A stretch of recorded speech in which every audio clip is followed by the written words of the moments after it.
Allahumma barik li ummati fi bukuriha. Berikanlah berkah pada umatku ini di waktu yang paling pagi. Itu makna bukur. Jadi siapa yang bangunnya paling pagi, lebih awal, dialah yang lebih banyak dapat keberkahan. Maka kalau orang barat itu punya filosofi time is money. Waktu adalah uang. Karena mereka menilai sesuatu itu materialistis. Materi, duit, uang. Maka dalam Islam kita ingin setiap waktu ada berkahnya. Berapa banyak orang kalau sudah di awal paginya kacau balau, terlambat bangun, tak sempat mandi, macet, moodnya rusak, berangkat terlambat, sampai kantor. Akhirnya hari itu bad mood semuanya. Kacau balau semuanya. Berawal dari awal harinya, paginya itu sudah kacau. Sedangkan kita bangun pagi, maka sempat pula mandi. Ada terapi namanya terapi mandi subuh. Jadi ternyata bangun mandi subuh ini membuat semangat sehat. Jadi saya banyak berjalan ketemu dengan orang-orang tua yang sehat-sehat itu, saya suka nanya, berapa umur Bapak? 70, 80. Apa rahasia sehatnya? Rahasianya mandi subuh Pak Ustadz, bukan mandi pagi, mandi subuh. Jadi sebelum sholat subuh itu sudah mandi. Yang pertama keberkahan. Yang kedua kesehatan badan. Bangun, mandi, fresh, segar. Setelah itu usahakan 1 jam sebelum azan subuh sudah bangun.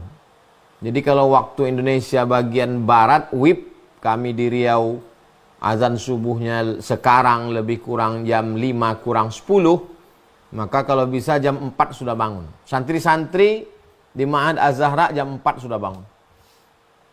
Bangun, sholat tahajud. Bangun, mandi, bersih, fresh, segar, sehat, harum.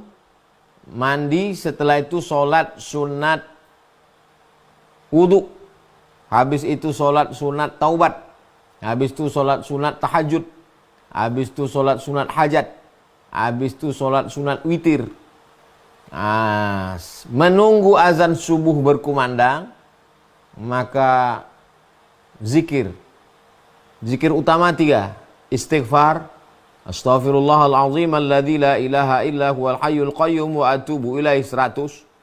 Sholawat. Allahumma salli ala Sayyidina Muhammad wa ala ali Sayyidina Muhammad 100. Tahlil. La ilaha illallah, la ilaha illallah, la ilaha illallah. Tak lama setelah itu terdengarlah azan subuh. Lalu kemudian sholat qobliyah subuh. Tentu saja mendengar suara azan subuh ini mengusir gangguan setan. Karena setan lari terbirit-birit mendengar suara Allahu Akbar, Allahu Akbar.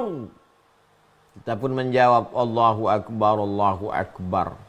Masuk ke telinga, masuk ke otak, masuk ke jantung, masuk ke hati, badan sehat, badan segar, sudah beribadah, moodnya bagus, energinya bagus. Lalu kemudian sholat sunat qobliyah subuh.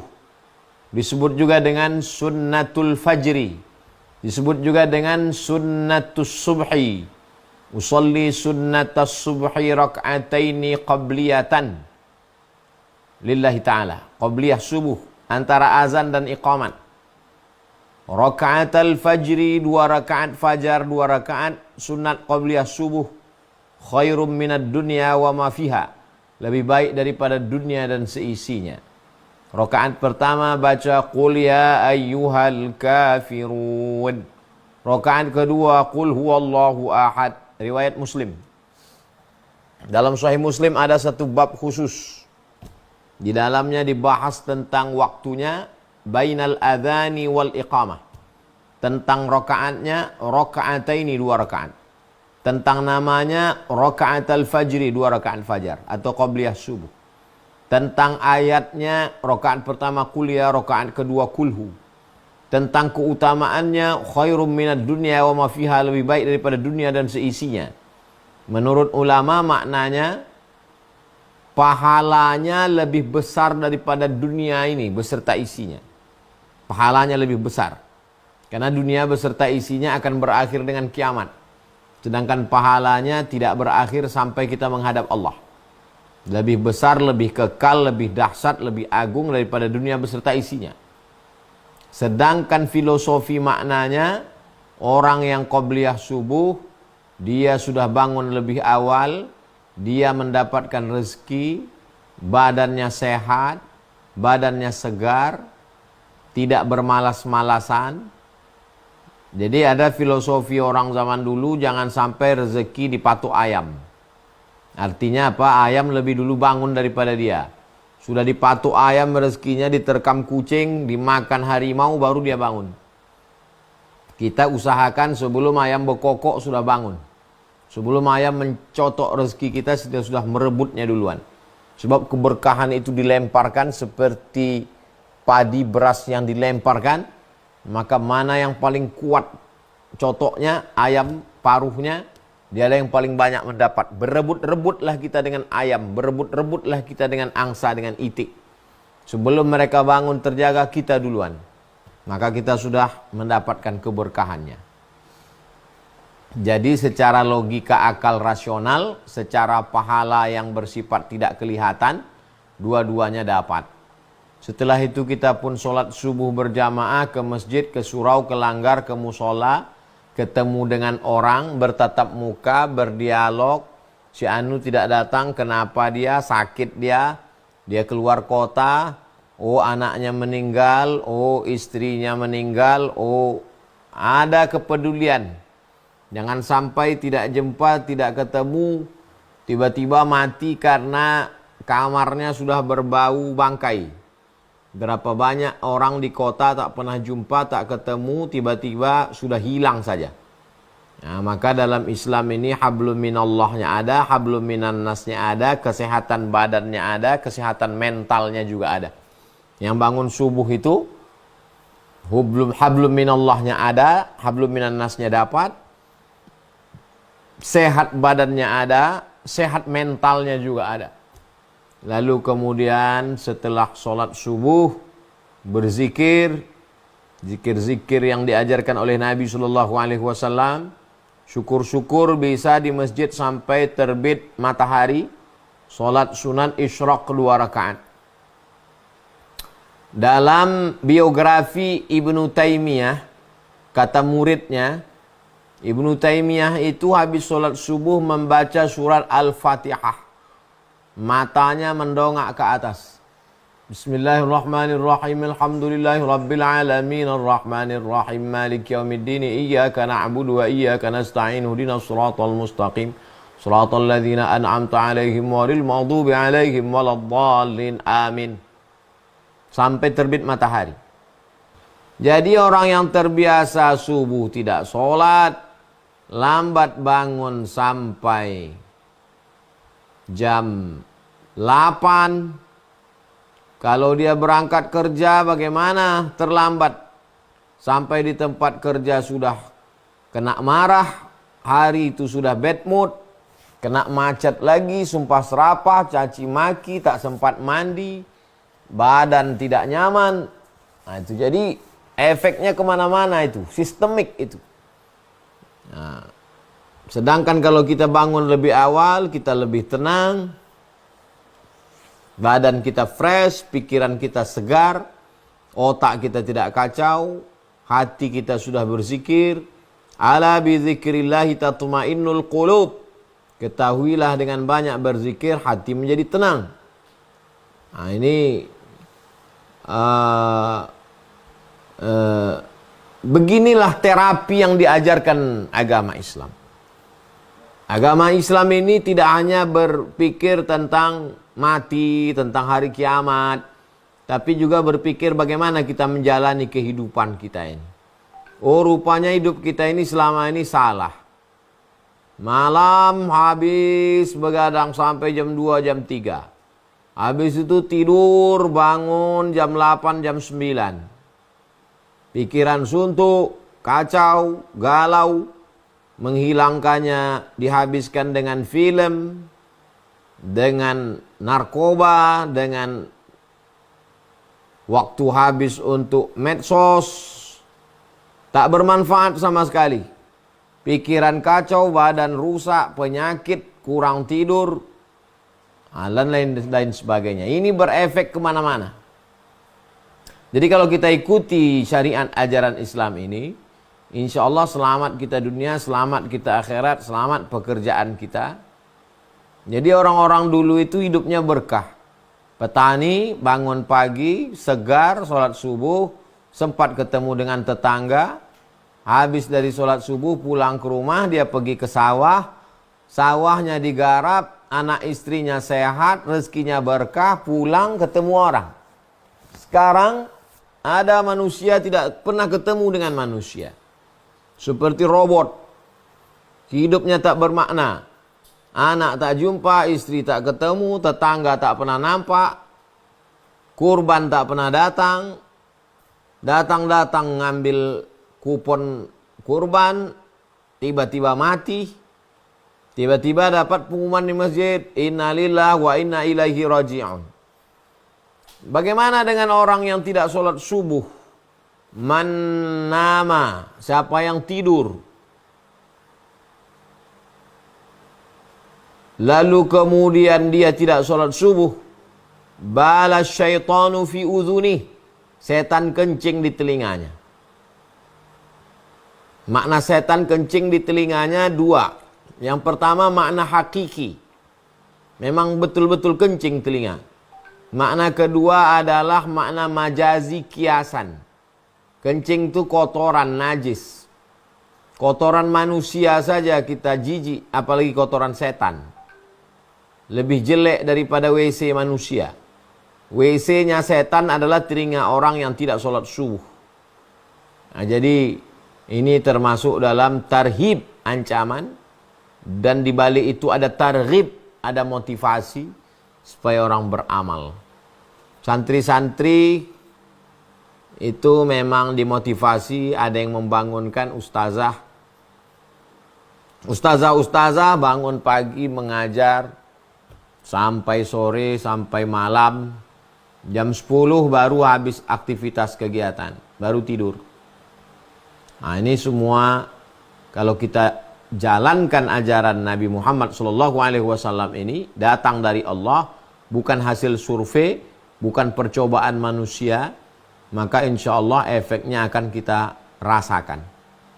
Saya pribadi setiap hari rutinitas bangun, mandi, sholat sunat wudhu, sholat sunat taubat, sholat sunat tahajud, habis itu berdoa, berzikir istighfar, habis itu sholawat, habis itu tahlil.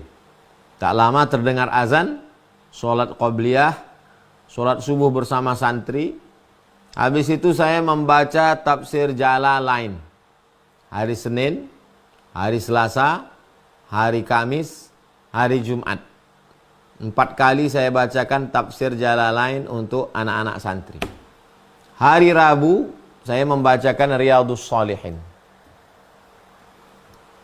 Adapun hari Kamis, hari Jumat, hari Sabtu, hari Ahad, saya di luar. Nah, ketika di luar juga setiap kajian subuh pasti ada di masjid-masjid. Andai tidak di masjid, di hotel bersama tim intern di daerah masing-masing. Karena saya keluar hari Kamis, Jumat, Sabtu, Ahad. Hari Jumat, Sabtu, Ahad, Senin. 4 hari saya di luar. Jadi waktu ini dipakai semuanya. Dan subuh itu memang diusahakan. Kalau di luar ada pengajian. Kalau saya di pondok membacakan Riyadhus Shalihin. Kalau di pondok membacakan Jalalain, tafsir Jalalain, Imam Jalaluddin Al-Mahalli, Imam Jalaluddin As-Suyuti. Sedangkan kalau Rabu subuh, 4 kali Rabu di musola. Saya memang sengaja memilih subuh. Kenapa? Karena subuh itu otak fresh. Memori belum banyak terpakai. Pikiran lagi. Dan dulu pun waktu masih kuliah, saya kalau menghafal subuh. Kalau siang panas kepala saya. Kalau malam terasa otak ini udah penuh, tak bisa menangkap lagi. Jadi menghafal enaknya memang subuh. Apalagi kalau mau ujian, itu saya habis sholat subuh jam 5, jam 6, jam 7, 2 jam tuh mengulang terus. Nah, nanti masuk ke kelas jam 8, itu udah fresh hafalan-hafalan. Memang kebiasaan dari dulu. Dari sejak kuliah sampailah sekarang. Orang tua saya memang dari dulu sampai meninggalnya memang terbiasa subuh, sebelum subuh. Bahkan ketika meninggal almarhumah ibu saya pun bangun dia malam. Sebagaimana saya tanya ke makcik saya yang menjaga, bagaimana malam itu? Karena waktu itu saya sedang di Pulau Madura. Katanya malam itu dia bangun jam 2, habis itu dia sholat tahajud, setelah itu dia sholat witir, habis itu dia berzikir, habis itu dia makan sahur.